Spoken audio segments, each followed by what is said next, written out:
Hello everyone. In today's video, we are going to discuss a very important and multidimensional topic for UPSC preparation. The Great Nicobar Island Mega Project, which has recently been allowed by the National Green Tribunal. This topic is extremely significant because it is not limited to environmental clearance alone. It connects geography, biodiversity, tribal issues, disaster management, maritime security, and governance. In other words, it represents the kind of interdisciplinary issue that UPSC frequently asks in both prelims and mains.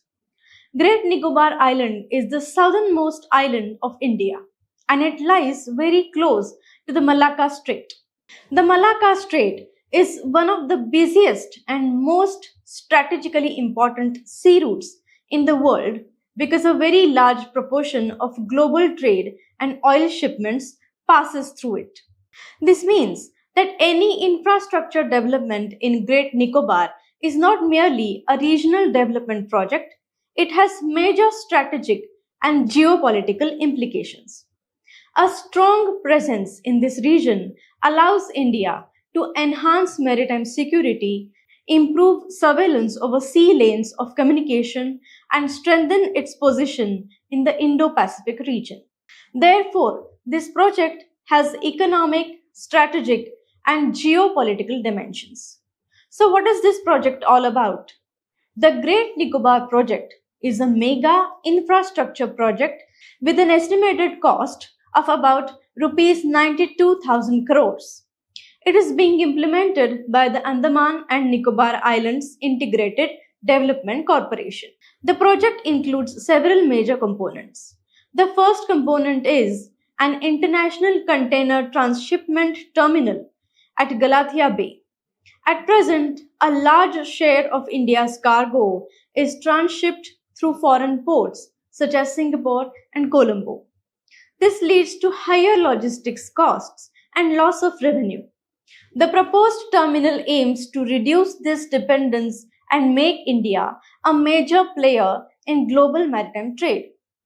The second component is a greenfield international airport that will have dual use. This means that it will serve both civilian and defense purposes.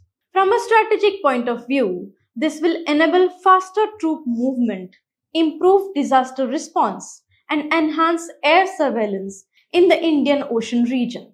The third component is a power plant based on a mix of gas and solar energy. This is intended to make the island energy secure. The fourth component is the development of a greenfield township along with tourism infrastructure. However, this also raises an important ecological question. Large-scale urbanization in a small and ecologically fragile island may exceed its carrying capacity. This is a critical analytical point that should be used in your mains answers. Now let's understand what is the ecological importance of this project. The entire region forms a part of the Great Nicobar Biosphere Reserve. A biosphere reserve is not just a protected forest. It is an area where conservation, sustainable development, and logistic support for research are integrated. This region includes Campbell Bay National Park and Galathea National Park, and it is characterized by tropical evergreen forests, a very high level of endemism, and rich marine biodiversity. Galathea Bay is globally important because it is one of the most significant nesting sites of the leatherback sea turtle, which is the largest turtle species in the world, and it is classified as vulnerable. Therefore, any ecological damage in this region is not merely a local issue. It has global biodiversity implications. So this is a very strong analytical point that can enrich your answers. There is a tribal dimension of this project. Great Nicobar is home to the Shompen tribe, which is classified as a particularly vulnerable tribe group, and the Nicobaris community. The Shompen tribe are semi-nomadic and they depend heavily on forests for their livelihood.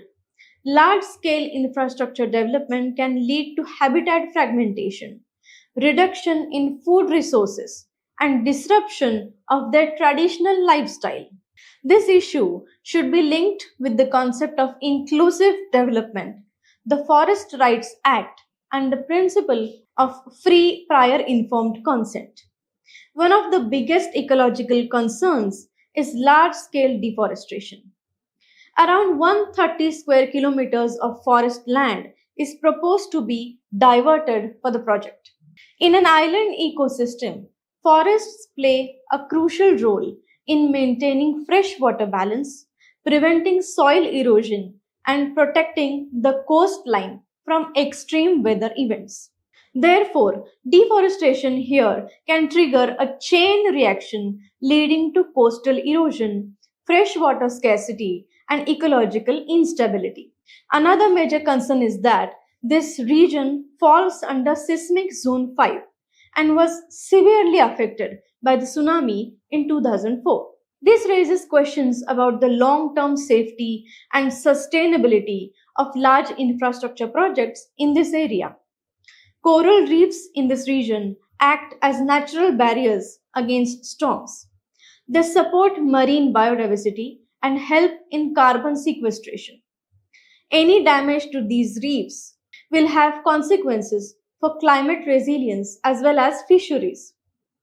The National Green Tribunal examined the environmental clearance granted to the project and allowed it to proceed. However, it did not give an unconditional approval. It emphasized the need for strict compliance with environmental safeguards and continuous monitoring. This shows that environmental institutions in India do not aim to stop development altogether. Their role is to ensure that development takes place in a sustainable manner. This is a very important analytical perspective for mains. Now, quickly, let's see some facts about the National Green Tribunal.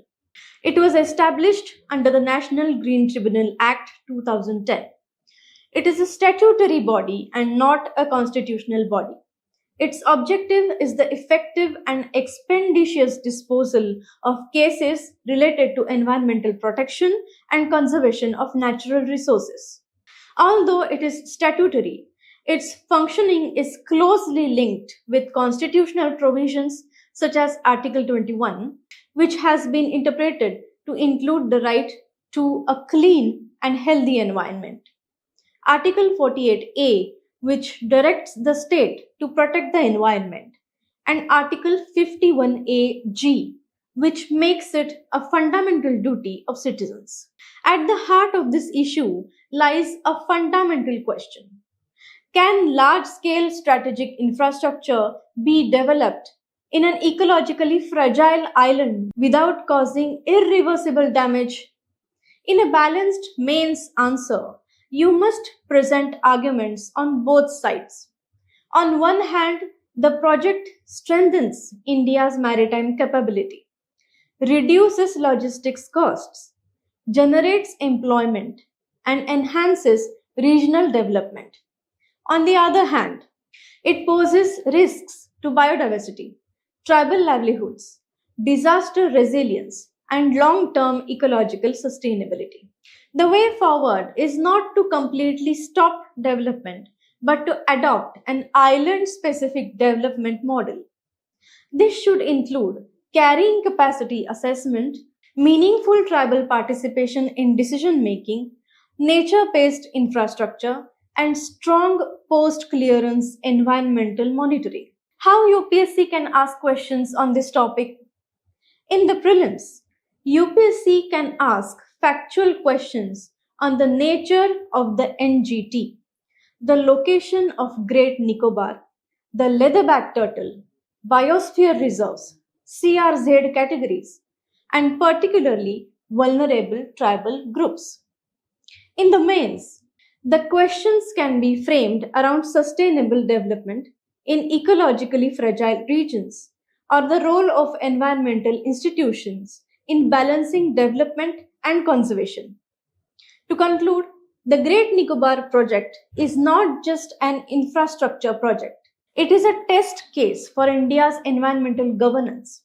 strategic planning, and commitment to sustainable development. It perfectly illustrates the challenge of balancing ecological security with economic and national security. And that is precisely why it becomes a highly important topic for UPSC preparation.